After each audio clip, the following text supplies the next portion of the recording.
ကန်ဂျမာလန်းကြောင့်လက်ချုပ်စင်မင်းကကန်တင်ရုပ်တုများအလုံးကိုကြိုးဆိုပါတယ်။ယနေ့ကျွန်တော်တို့မှာအရေးကြီးသောအတိပေးချက်တစ်ခုရှိပါတယ်။အိမ်တွင်ကန်တင်ရုပ်တုစင်ရှိသူများအနေဖြင့် EPC ၃မျိုးရှိပါကအမြန်ဆုံးဖယ်ရှားရမည်ဖြစ်သည်။သို့မဟုတ်ပါကဘဝတွင်တိမ်ငင်ခြင်း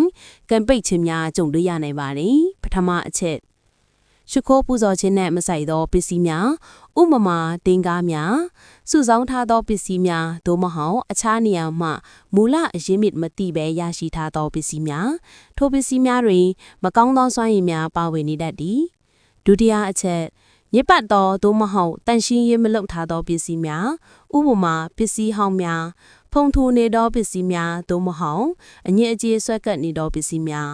ထို့သောပစ္စည်းများကိုကန်တင်ရုပ်တုစင်ပေါ်တွင်ထားရှိခြင်းသည်ရိုးသေးကိုင်းဆိုင်မှုမရှိသောအပြုအမူဖြစ်သည်တတိယအချက်မူလအရင်းမြစ်မသိသောသို့မဟုတ်တန်ရှင်းမှုအကြောင်းမရေရာသောပစ္စည်းများလူအများစုသည်အခြားသူများသာမှရရှိထားသောပစ္စည်းများကိုစစ်ဆေးခြင်းမပြုဘဲစင်ပေါ်တွင်တစ်ထားတတ်ကြသည်ထို့သောပြုလုပ်ခြင်းသည်ကန်တင်ရုပ်တုစင်ရှိစွမ်းအင်ကိုညှဉ်းညမ်းစေသည်အိမ်တွင်းရှိကန်ဂျမာနှင့်အေဂျင့်ကင်းတမှုကိုကြာဆင်းစေနိုင်သည်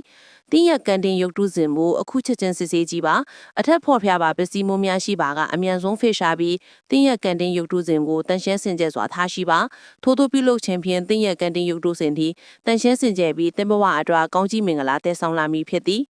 like share နဲ့ subscribe လုပ်ဖို့လည်းမနစ်ပါနဲ့နော်ဒီလိုမျိုးဘုဒ္ဓရှိစရာအကြောင်းအရာကောင်းလေးတွေကိုဆက်လက်ဝေမျှပေးသွားမှာမို့လို့ပါ